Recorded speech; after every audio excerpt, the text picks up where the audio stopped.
Boys and girls, this is the magic door to the wonderful magic toy shop. Hello, I'm Ron Curtis. Hafner's Red Barn, like it used to be. Goldberg's, the money saver. The Bebop Shop, Liverpool, where music is still fun. Oh, Duncan O'Bright, oh, Duncan O'Bright, oh, Duncan O'Bright, oh, Duncan O'Bright. It's happening now at Pin Can Call. Well, hello there, bloody buddies. This is your old pal, Baron Damon, for the Syracuse Nostalgia Podcast. Hello again, and welcome to the Syracuse Nostalgia Podcast. This is episode 7, and I'm here at Angel Air Studios again in wonderful downtown, lovely Hutamaki, Fulton, New York.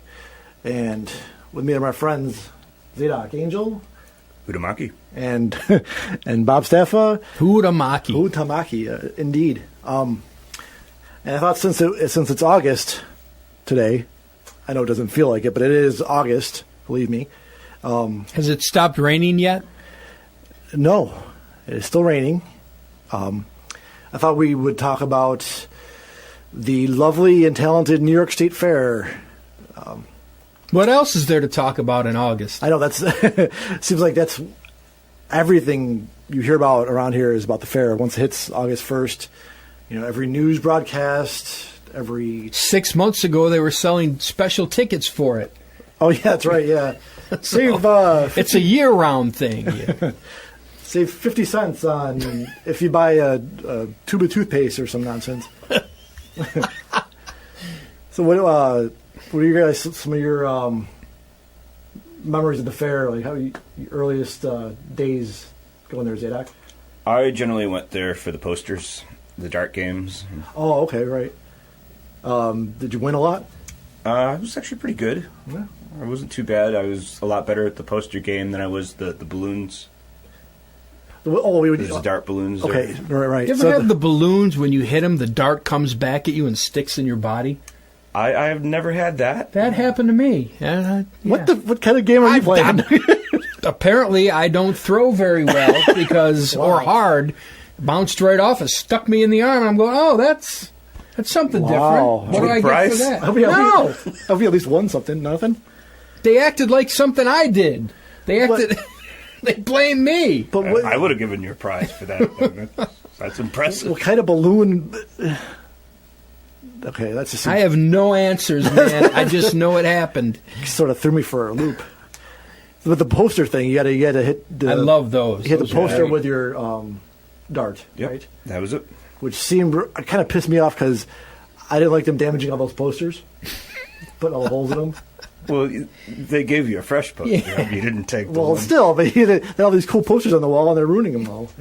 Remember back in the 70s, they were the Farrah Fawcett ones and stuff like that. Wonder Woman. Yeah. Wonder Woman. And Wheezy. And Wheezy. And Wheezy. Was there a Wheezy from the Jeffersons poster? I don't know. I may have had one. Oh, all right. Cool. So you were a Midway fan, usually? Oh, yeah. What? And that usually irritated my dad, because my dad used to get free tickets from his work, and it came with, like, free ride tickets or tokens. So my dad was always trying to push us, like, to go on the rides. Okay, because the dart games weren't free. Oh, right. So what age are you talking about here? It was definitely before my adolescence, so young kid. Right. So it was like between like 5 and 12. It's like early 80s and stuff? Or? Yeah. Nice. What about you? I love it. I love everything about the fair. I wait for that time every year. Used to go with my parents, and they dragged me through the buildings before I could do anything that I wanted to do. And that was kind of a nightmare back then. But I hit a certain age where the buildings were what I wanted to do more than anything. Oh, right. Yeah, that's what I do now, too. It's come full circle. It's really strange how that happens. But you go and you see certain things that have been there forever, and it gets me sad because I used to go there with my parents. All right. My dad's not with us. My mom's in her 80s, and she doesn't want to go to anything like that. So it gets a little sad sometimes when you're thinking back about all the nostalgia, the whole thing, and everything that you've done there. But then you do those as an adult, just to say, Yeah, I did it then. I'm going to do it, like the little putt-putt thing out in the middle All right. that they have. And I mean, it might make you sad, but, you know, I don't know, kind of feels good to still be able to do those sort of things, too. You know? it does. And they're changing it up, and that kind of puts a damper on some things, because I like things the way they are. Oh, yeah. You know, I'm really reluctant. I hate when it change, comes to too. Change. I'm really opposed to change. I don't know what it is. We'll see what these gondolas look like that they're going to do, but no milk this year, right? Oh, God forbid. People are losing their minds about the milk. I'm going to lose my mind about the milk, man. I know, but see it all in the news and stuff. Well, everybody was mad the price was going to go up, and now they're really mad that there's not going to be any. So, well, for those who don't know, there was for years and years there was free milk at the fair. Yep. And people would lose their damn minds. They would line up around the building 3 times just to get their free milk. And even as a kid, I thought it was weird because it was like, you know, like a cup, like a little Dixie cup full of milk. I'm like, really? But that milk You're that tastes thirsty? better than any milk on the planet. For some reason. Really? There was something about... Have you had it, Zadoc? No. There was something about that milk that didn't taste like any other milk. They're really... Really? And it's worth waiting in that big line? It's worth waiting. Wow. I did not know that. See, I just figured, you know... Then it went to 10 cents one time at some point. Then it went to a quarter, yeah. People lost their minds. They, you know... You can't spend 10 damn cents on a glass of milk. And they were going to raise it 50 cents to help pick up some of their costs. And the state had an agreement with them to pay a certain amount of money in subsidies. And it fell through or something like that. And now they say they're not going to be back. It's just weird to think, like, it's just milk, for God's sake. Yeah, it's like, but it is a tradition of the fair. If you, like... I'm one of those. Talk to somebody from another state who's never been to this fair... and like show them our news reports and everybody's making a big deal about milk. It's like a lot of people don't, from other states and other areas don't realize, some of the good food we have. I remember when I was living down in Florida, my grandparents used to bring the Hoffman's hot dogs down, and nobody down south had like ever heard of a Coney back in the late 80s. Wow. Yeah, or even the style of a Hoffman's, they're so different with the casing and stuff like that. What are they, Nathan's down there? Yeah. Like I know in New York City area, it's all Nathan's. So, but yeah, when you bring people in and give them a Hoffman's for the first time, they're either going to totally love it or be so freaked out they can't eat it. And when they do finally eat it, they're sold forever. Oh yeah, it's good stuff. And of course, another part of the fair is the butter sculpture. Love it. Everybody freaks out about the butter sculpture. And I love the whole tradition of the fair. I tell the same joke every year. I'll tell it again. I just think the butter sculpture should be just a stick of butter. I think that would be hilarious, like a 5-foot tall stick of butter. Maybe still in the wrapper and it says butter on it. That'd be fantastic. Give them that idea. Maybe they can do it next year. I tagged. I tagged the fair's website, and they don't care. They don't care about my ideas. So someday somebody will do it, and they'll be ripping off your idea. I know. But now you've got a podcast to prove. You originated the idea. That's a good point right there. Thank you. The sand sculpture. People love that. Last year, idiots were diving in it and ruining it. Well, they ruined the Justin Bieber part of it. Right? Yeah. Ooh, it says Justin Bieber. It has his face on it. Is that... Don't look at that part. The sand... That's a good solution. Does that everything ever get completed? Because when I go there, they're always still working on it. And is it ever done? I don't know. Anybody ever seen it done? I've never paid enough attention. Oh. I mean, I've seen the butter sculptures, but I mean, it's kind of peripheral at this point. You've seen it enough times that it's... Well, the sand one, I don't know if there's a secret behind it, but the butter sculpture, I've seen the secret. Because I've been there after the fair is closed. It's my old job. I cleaned up like the lottery stuff, but I saw the butter sculpture, and it's these stiff wires in the shape of whatever the sculpture is, and then they put the butter around it. So I think that's cheating. So there is no Oz I think that's behind cheating. the curtain. Is that what you're trying to tell us? I think they make everybody think it's solid butter. You just killed it for me. But it's not solid. Next, you're going to tell me there's no Santa Claus and wrestling's fake. Well, there's no wrestling, and Santa Claus is fake. Okay. Fair enough. But yeah, I posted the pictures on the Facebook page and stuff, and yeah, I was very, very disappointed in that.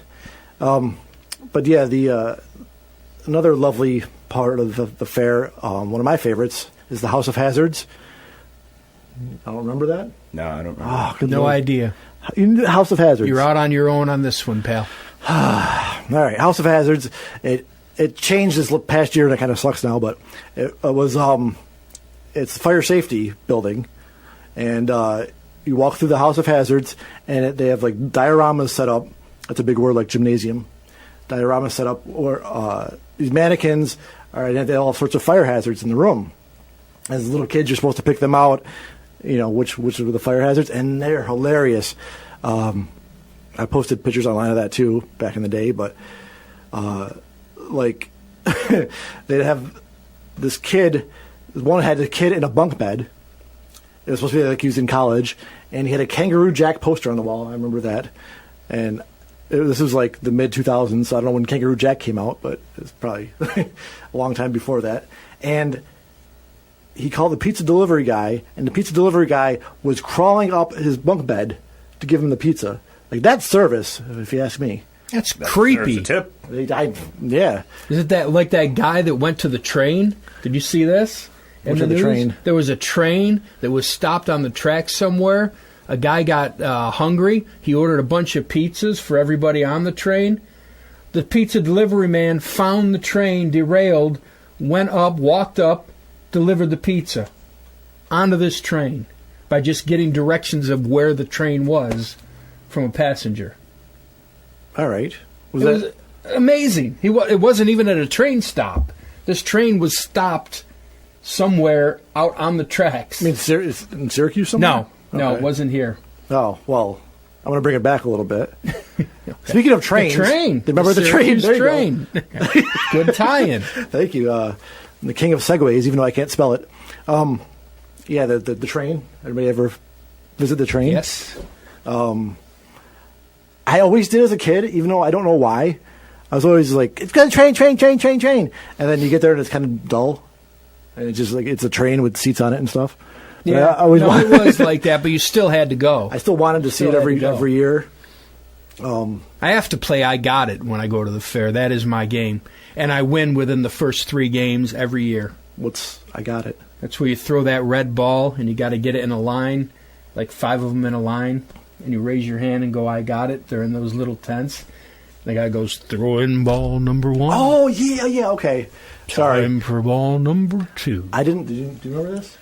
Surprisingly not. No. It's an old folks game, and now that I'm old, it makes sense. But when I was younger, I liked to play it too. Do they still have it at the? Oh, they've got it. Okay, I do remember now that I think about it for a second.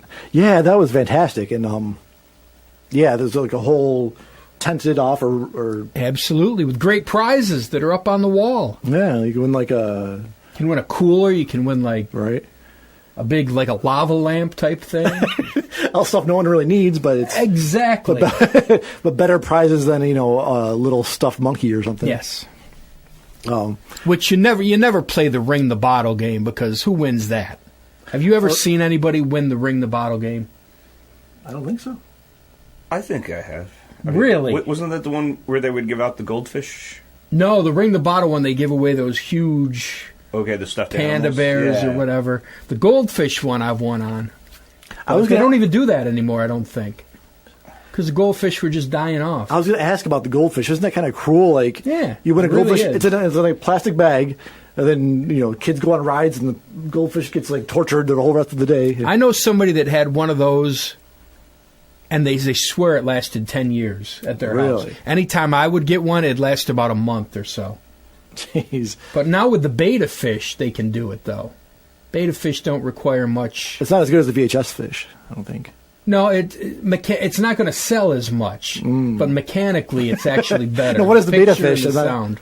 The beta fish are the ones that go in those really little tanks, or the really little glass enclosed areas, and they're happier than a fish in water. Wait a minute. Pig and poop? They're as happy as a fish in water. But they don't give away those at the fair. I think I've seen them there. I think I have. I've got to do a little more research. But they don't do the little round bowl and the orange goldfish anymore. That I haven't seen. Okay, good. How about the concerts at the fair? Have any memorable shows you guys have seen there? I saw Buckethead there a couple of years ago. Really? At the free stage, or? Yeah, he was down at the down past the Midway, I think. I mean the Miller stage or Chevy Court. Chevy Court, yeah. Yes. Used to be Miller Court. Miller Court. Yeah. Wow, we're not old. Cole Muffler Court too. Was that before Miller? That was after Miller. Oh. A little known fact about Buckethead. He ripped off my brother's old band Manslaughter because they did a side project where they wore KFC buckets on their heads. Bob might remember that. And then now, that is true. And then Buckethead came out years later and did the same thing. Oh, what was the time span? This was like late 80s, 89 or 90 maybe. It's about where Buckethead started. Really? I don't know. They might have a lawsuit on their hands if they possibly if they want to pursue it. And how much money would be in a lawsuit for something like that? KFC will come along and sue both of them. Yeah, really. But the grandstand was kind of a mess, even though I loved it. You guys seen shows there, Bob? Or? I didn't go to a ton of shows there. I mean, I saw for radio. I saw a couple good shows. Blink 182, and I got to go back and meet them. SR 71 live. Got to that was one of the years that we had all access back there, so we were going and meeting them. Could stand and watch backstage. Which, if you want to see a good show, stand near the soundboard. Backstage isn't the place to really be hanging out if you want to enjoy the acoustics of the show. Are there acoustics at the old grandstand? I mean, I've seen REO there. I've seen Goo Goo Dolls there. I love it for the nostalgia factor because it's been there since I was a kid, but it was a really stupid setup. It was like originally made just for racing. Yeah. But the Syracuse Mile. That's what they used to have. Oh, really? Year. Okay, you got me there. But I was going to say, used to go there with my parents. It's like backwards of any outdoor arena that's out. Like the close, expensive seats are not covered for rain, but the cheap grandstand seats are covered in case it rains. So it's like that seems kind of backwards to me. But my most memorable show I saw there was Alice Cooper when Cheap Trick opened up, and it was the weekend that Hurricane Katrina hit down south. Mm-hmm. And we were just getting the remnants of it up here. And it wasn't a hurricane, but it was pouring like crazy. The one where they had a tornado on the Midway? Was it that year? I don't know about died, that. Like up here? Do you remember that? The Labor Day storm? Yeah. Yes. Rain was... Didn't we live together then? And we were going to do that UWA wrestling show. Yes. Yes, that was the first, yeah. You woke me up and you're like, Bob, it's raining sideways. Out there, dude. Yeah. And I'm like, my car alarm would go off every couple of seconds. We see the poodles fly by the window and stuff. And then North Syracuse the next day was a war zone. Trees, fences, everything. Yep. You couldn't drive through it. Yeah, that was the first time they ever closed the fair ever. That was ridiculous. Yeah, that wasn't the same storm you were talking about? No. But that was about as bad as you could get. That was the Labor Day storm in 98, because we were supposed to have a UWA wrestling show at the fair that day. And of course, Storm of the Century has to come by and ruin it. I worked for a radio station at the time, and I was the last one to broadcast the night before. And I remember the station truck was right next to me. And they only wanted me to put the electronic equipment underneath this wooden booth. And I called my manager, and I was like, should I put the equipment in the truck? Mm-hmm. No, that's okay. We've just been putting it underneath. You sure? Okay. So then the next morning when all that happened, they're like, why didn't you put the equipment in the truck? Of course. I said, I called. Well, we lost this, that, and the other. What do you want me to do? And people lost power for weeks and weeks. And it was we were bad. kind of lucky at our apartment. We got it back that same day, I think. And so at the Fat House. Yeah, at the Fat House we called it. And then so all of our friends would come over, hey, you got power? And they come over and use our power. Of course, we charged them, using our toilets and our power and got food and everything. But that was fun. But just to finish my thought, the Alice Cooper show, it was Hurricane Katrina. I think, do you know when that was? Just 2002 or 3? Yeah. Something like that. But yeah, Alice Cooper and Cheap Trick and oh my God, it felt like a hurricane. But my wife and I were right up front and we didn't want to leave. So we just got poured on, soaking wet. The clothes were more water than material. And you're wringing them out. I can see it now. Yeah, and they didn't stop the show. And my wife, Kelly, knew the guitar player in Alice Cooper's band, so she had passes to go back and meet him. And we went back and, sopping wet and stuff. And it was Ryan Roxy, and we met him and some of the other guys from the band and got some pictures. But, that was probably the craziest show I ever saw there. But I've also seen, like, Motley Crue. I saw Motley Crue and Cinderella. It was Motley Crue and Faster Pussycat. Really? That must have been in the 80s. No, then. Poison, Motley Crue, and Faster Pussycat. They toured together? No, wait a minute. I think you're wrong. Poison, Cinderella, Faster Pussycat. That's the one. Hello? Motley Crue was with somebody else. I don't think they were with Poison. Are you talking back in the 80s or more recent? More recent. Okay. Yeah, Motley was... more recent is back in 1990. Yeah, really? It's still 30 years ago, dude. But yeah, that's the one thing they have to fix about the fair is parking, and I think it's gotten worse since the Lakeview Amphitheater has opened. We tried to see Culture Club last year on the free stage, and it was also the same night as some event at the Lakeview Amphitheater.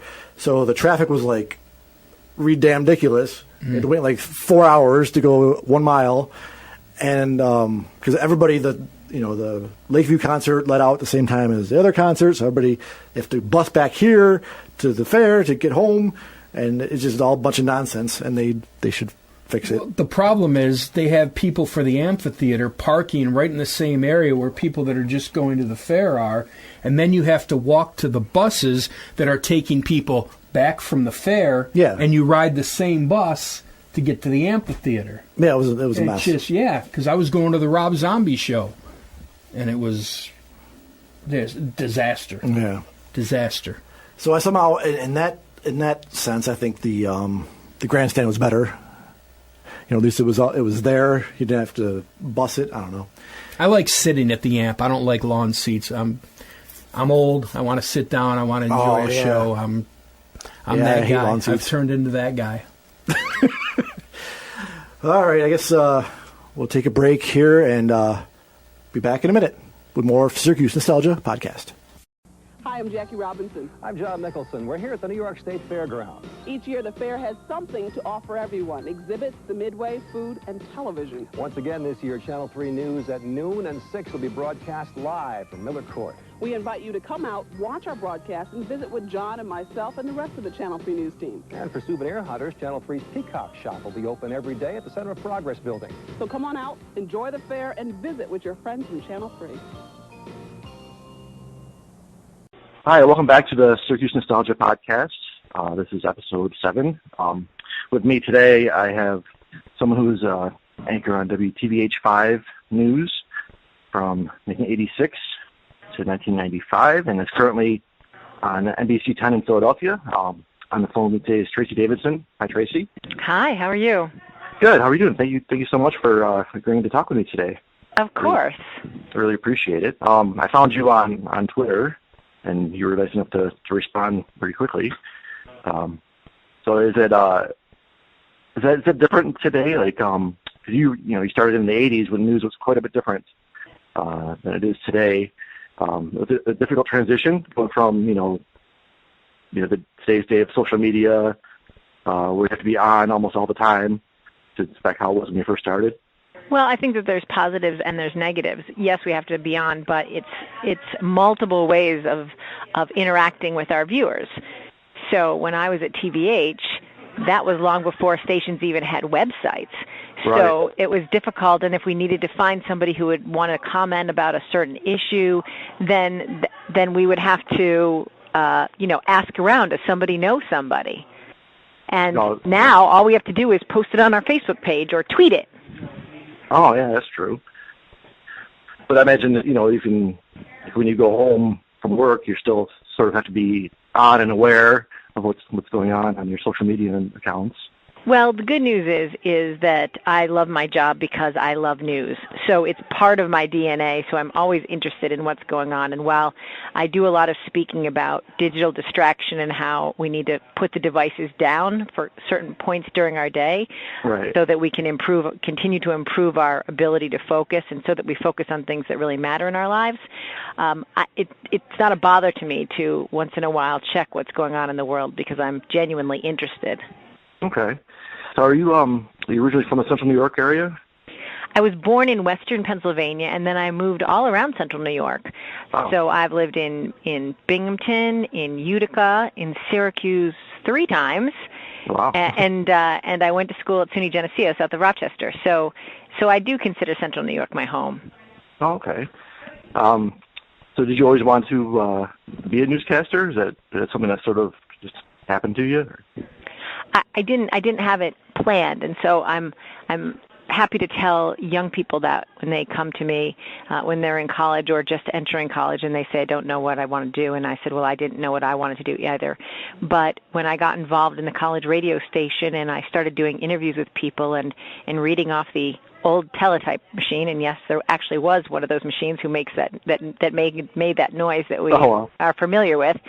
I began to just be so curious about the world in my immediate surroundings and the world in general around the world. So I caught the bug pretty early on, and I just like telling people's stories and conveying people's stories to other people. Oh, okay, that's great. Yeah, I was looking up your biography on Wikipedia and other places, and hey, it said you started in radio as a teenager. Is that in the college radio? Right, when I was 18. Mm-hmm. And then I got my first commercial job when I was in my second semester as a freshman. Oh, wow. So you did start really early, huh? So that is at SUNY Geneseo, you said? Yes, and then a small radio station in Dansville, New York. That was my first commercial radio job. When there were, and this is really dating myself, our sources for music were records and reel-to-reel tapes and carts. So if somebody is listening who has a radio background, they'll know what the carts were. But think about that. It was records and reel-to-reel machines. Wow. Yeah. Actually, I did a little college radio too, so I'm familiar with the carts that you're referring to. Yeah. Wow. That's great. So yeah, actually, I thought it was.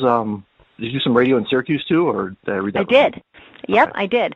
I worked at WSYR. When I came to Syracuse, I had worked at WHAM in Rochester, and then came to WSYR in Syracuse before television, before WTVH. Okay. How was that experience for you? Did you enjoy doing that? I'm sorry, the radio? Yeah. Did you enjoy doing the radio? I did, very much so. Okay. So, what was that? Was that like a morning show for you on the radio? I covered news. News. Yep.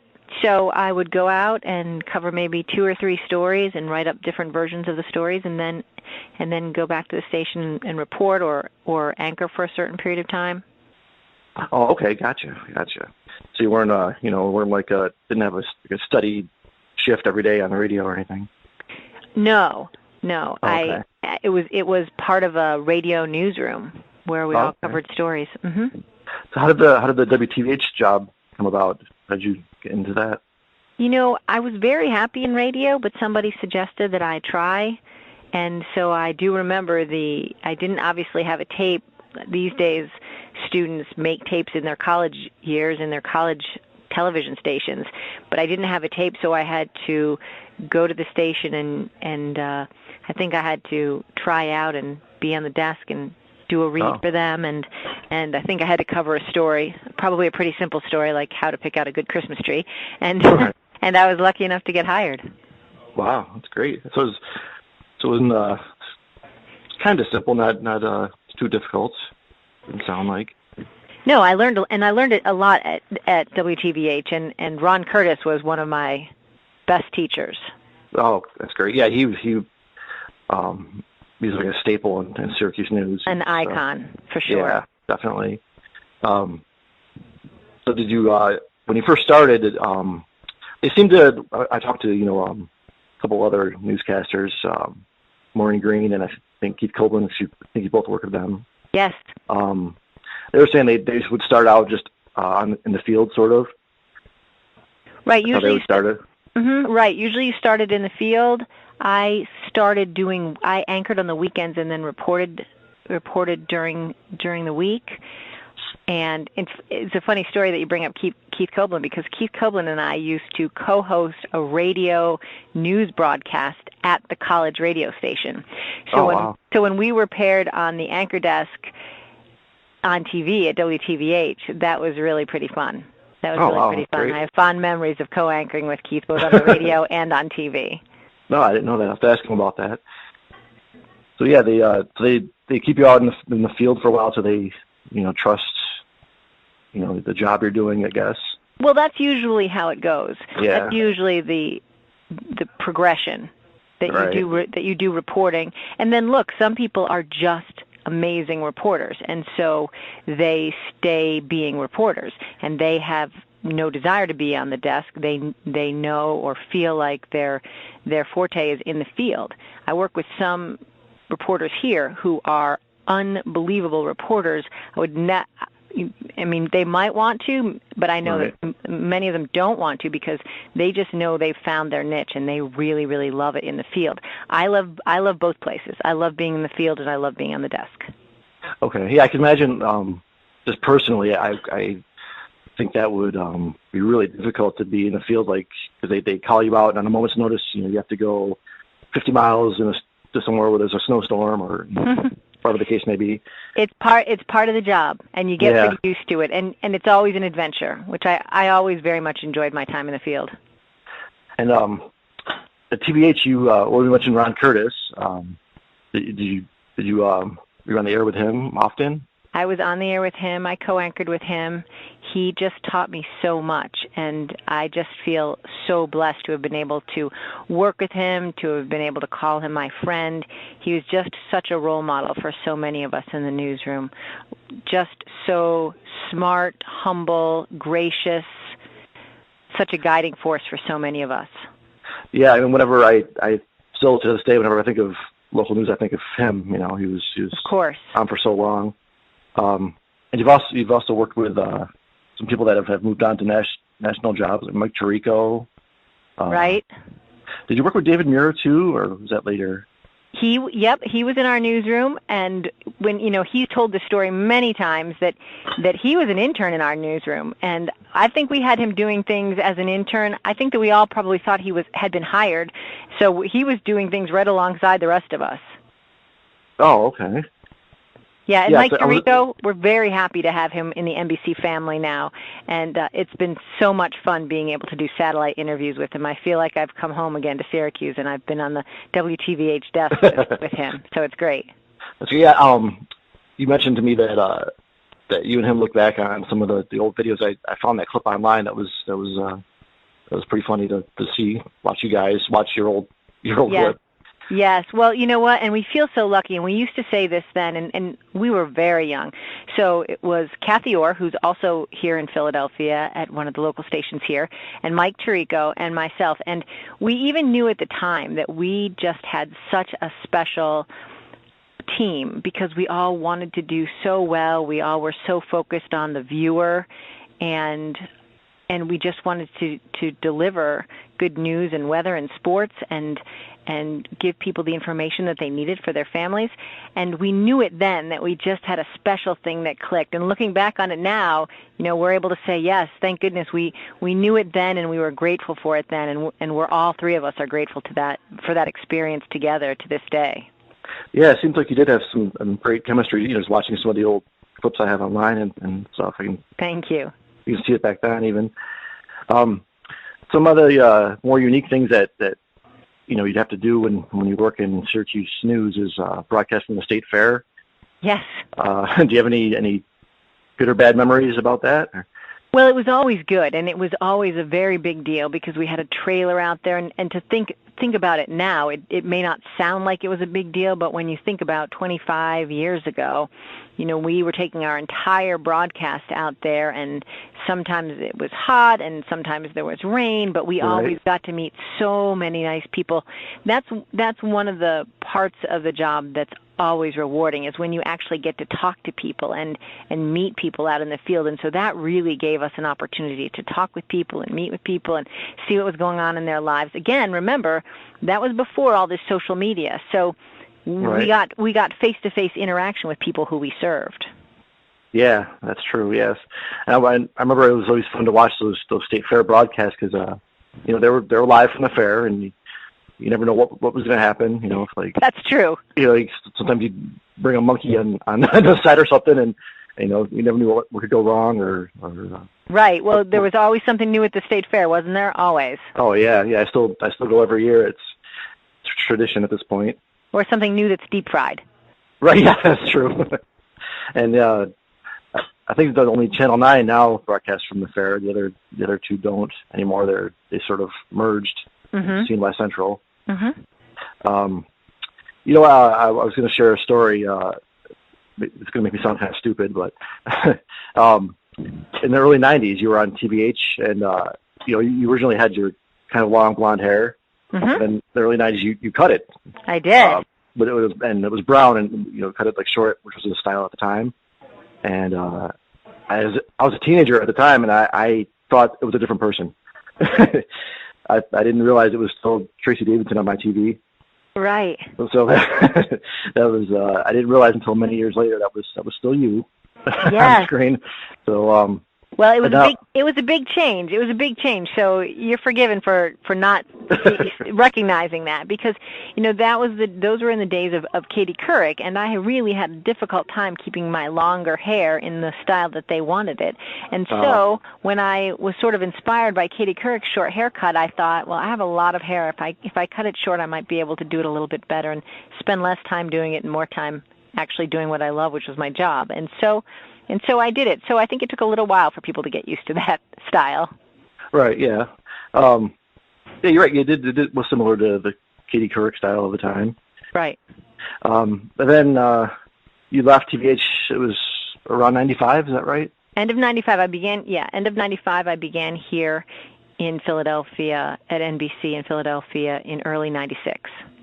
Why did you leave TVH? Did you just get a better offer, or...?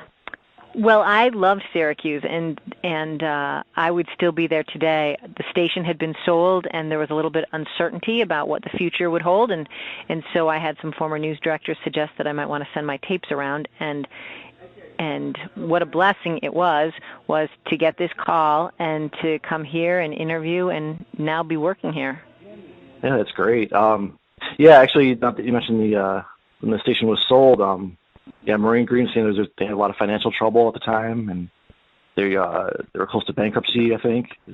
Well, and it was just a very uncertain time for anyone who worked there. So people were looking at all their options there. Had that not happened, I'd still be in Syracuse because I was very happy there. Oh, okay. And so you just had, I'm sorry, you said you had friends of yours that suggested Philadelphia? I had past news directors, who had suggested that I send out tapes to various markets, and this was kind of a Hail Mary because Philadelphia was a much bigger market than Syracuse, and I went on some interviews in some other cities, and then I came here for an interview, and the rest is history. I just fell in love with the people. Yeah, and you've been there since 96, right? Mm-hmm. A long time. Yes. That's great. Feeling very lucky, very, very lucky, very blessed. Is you said Kathy Orr, is she in the same station as you? She's not at the same station. She originally had come to Philadelphia at the same station. Now she's at another station. Okay. But we remain friends, and it's great to look back on our days in Syracuse. Some of her family still lives in Syracuse, and some of my family still lives in Syracuse. So we see each other here, or we see each other there. Either one. Oh, that's nice. Yeah, I'd like to contact her to talk to her on the show as well too. Of course. How would you? Philadelphia is, I'm sure, much larger than Syracuse. Is it? Do you find it's more like the people who are closer here in Syracuse? I don't know. I love the people of Syracuse, and to this day, when I go home to see my family, I love the people of Syracuse. People of Philadelphia are very friendly too. I mean, Philadelphia is often described as a city of small neighborhoods, and that's what it's like. You really do have that neighborhood feeling. Everybody knows everybody, and even in the big city, you very much feel like there's very friendly people, and everybody knows one another. Right. Yeah, I've been there a couple of times, just for trips and concerts and things. It seems like a nice place, just really huge and kind of confusing to drive through, but it seems nice. Well, it's the Schuylkill Expressway that is a challenge to drive through, but the city itself is laid out pretty nice, and it just offers so much. It offers every neighborhood feel for people who live there, and then there's arts, entertainment, and of course sports. So it has a lot to offer. Oh yes, definitely. And restaurants. So if you come here, restaurants. Oh, okay. There's good eating in Philadelphia. Nice. Okay. Yeah, I've been to some concerts there and stuff, and it's been a really nice trip. Mm-hmm. I was looking through your website. It looks like you've won quite a few awards. You must have a full mantelpiece at this point. It's nice.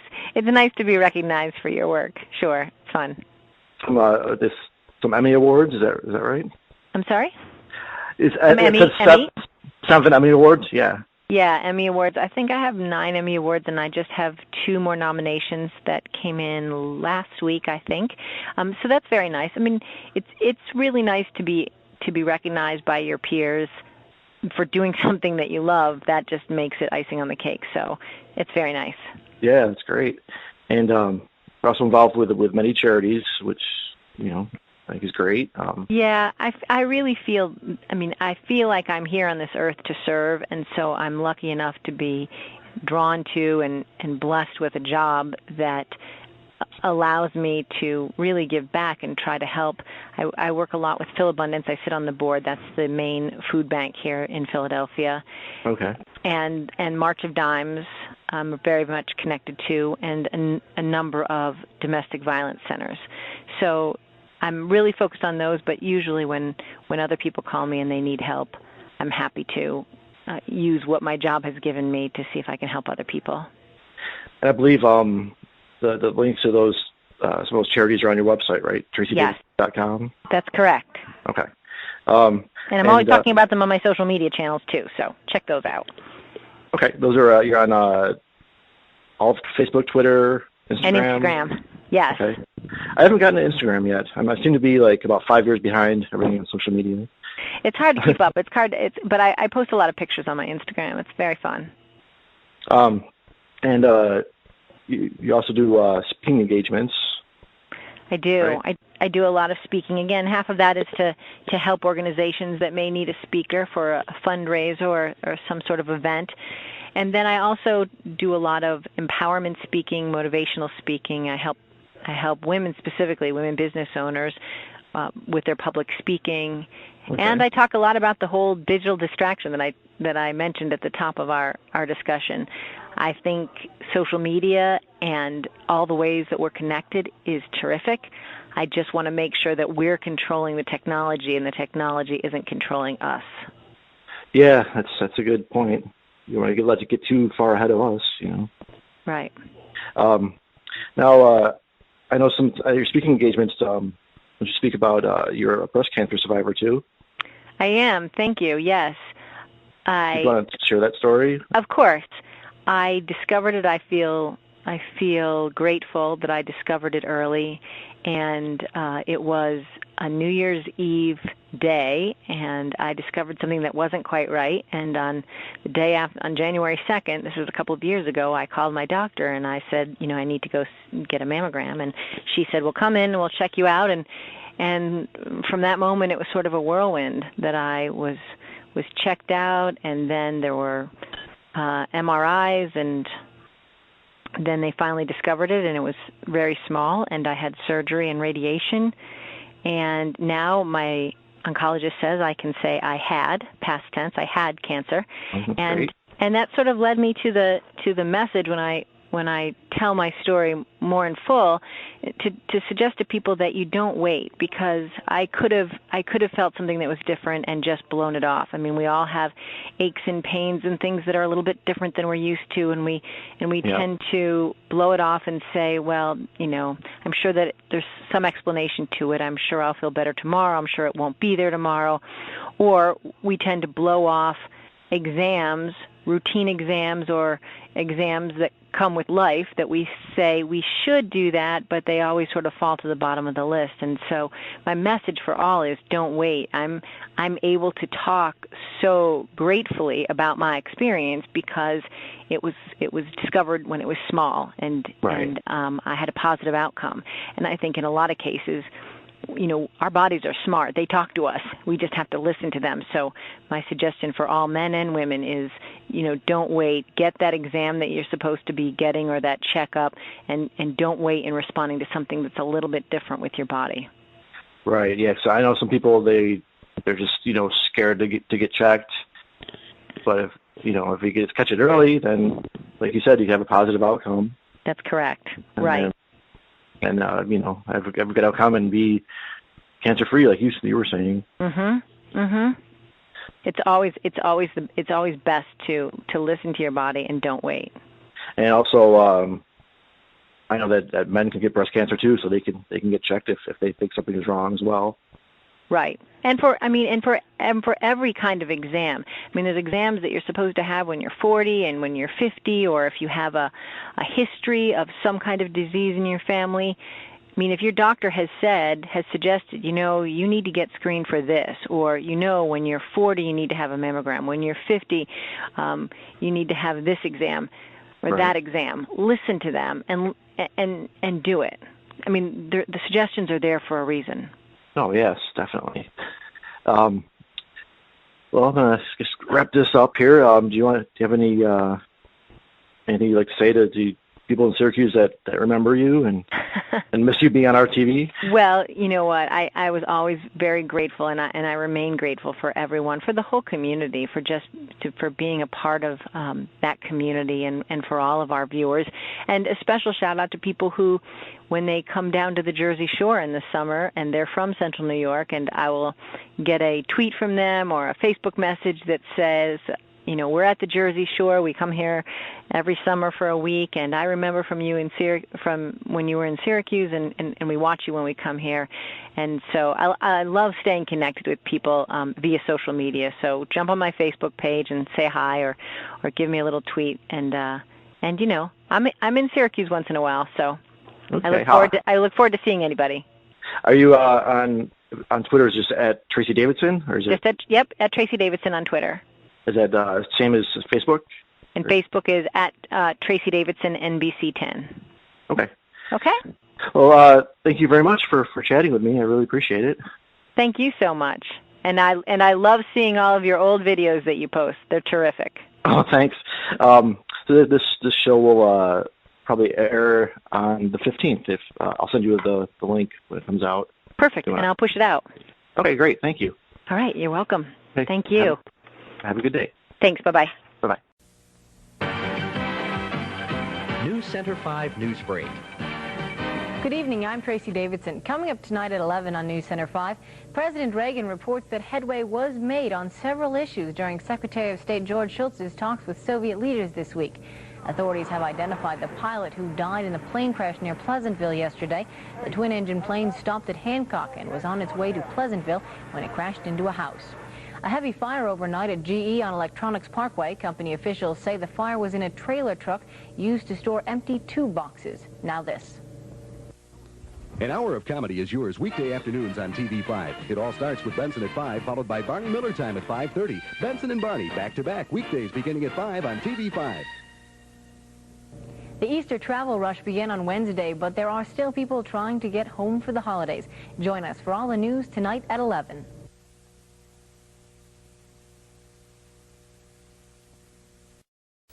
Hi, welcome back to the Syracuse Nostalgia Podcast. My name's Ham.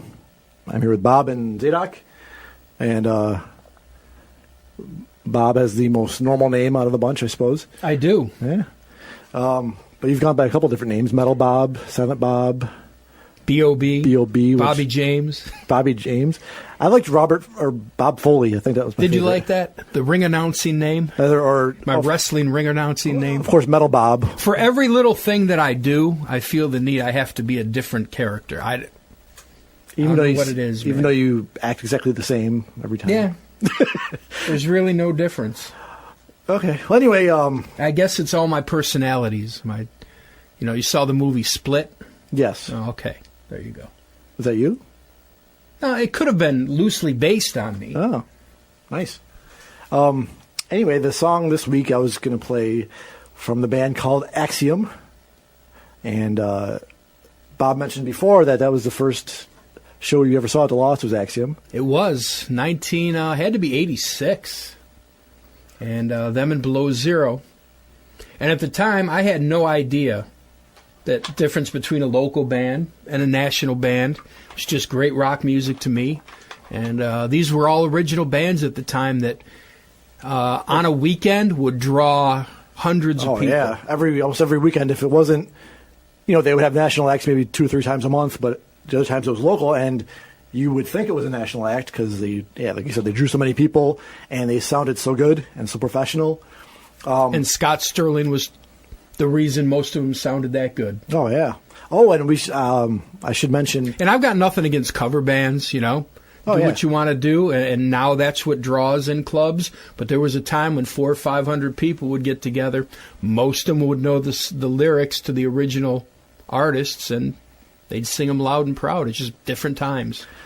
Yeah, I mean, I don't even know what goes on today because I don't pay attention, but I don't think it's the same at all anymore. It's hard for the cover bands to get out there these days. Yeah, it is. Yeah, we know about that, too. The Sweat Hogs, facebook.com/thesweathogs. Go there, check us out. Shameless plug. I wanted to mention Lost Horizon.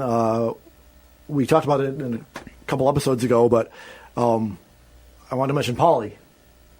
Oh, yeah, he goes to shows all the time. Paulie Silverman. Silverman, okay. Shout out to Paulie. He was... I don't think he'd mind me saying this. He was the crazy guy that went to the Lost, and he was really friendly, everybody's best friend. Excuse me. And he was well known. He recorded every show back then. He recorded every single show off of the soundboard. So all these classic shows he has on tape from Bon Jovi and Skid Row and Twisted Sister and Guns N' Roses. All those he has. And something like the Guns N' Roses one is going around in trading circles. He's the one who taped it. So, shout out to Paulie. I still see him every once in a while. Yeah, I see him at shows. Sometimes I'll give him a ride back home. Yeah. If he needs one, he doesn't drive. So. Oh, okay. Anyway, I'll go back to Axiom. The song I'm going to play is from their demo, and the song is called Goodbye. Just another caveat to this. When bands used to practice at Albino's, everybody remembers that place. They used to have for a while, the shed outside in front of it, and all the other bands were like, oh, you guys are so important, you're out there. But it used to be fun to hang out at that place. I don't remember the shed. I do remember Albino's. The little shed outside. It was a house is what it looked like. It was nice and roomy and stuff, but of course they had to, hanging out all through Albino's, man, and that's another story for another time. Yeah, of course they had to burn it down to make room for the carousel parking lot. Allegedly. That's allegedly. The official story is something caught fire. Oh, but they couldn't find what it was that caught fire. I'm not going to go any further into this. We've been yapping for a while. We'll talk about that on another show. Axiom. Axiom. Big part of the scene in the 80s. Yes. Shout out to Axiom. And, what's his... Darren. Is Darren into Axiom? Darren and Al. And Darren Scott. He's got new music. He still plays original music. Check him out. The song is called Goodbye. Caustic Method is Darren's new band. Thank you. I keep trying to cut to the song, and you keep saying things. Goodbye. This is Axiom, and it's called Goodbye. Okay.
That was a song by Axiom called Goodbye.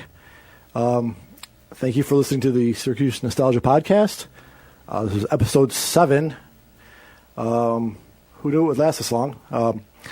Hopefully we'll keep going. And I will from all of your support out there. If, things like just liking the post or sharing or giving it 5 stars, stuff like that all helps.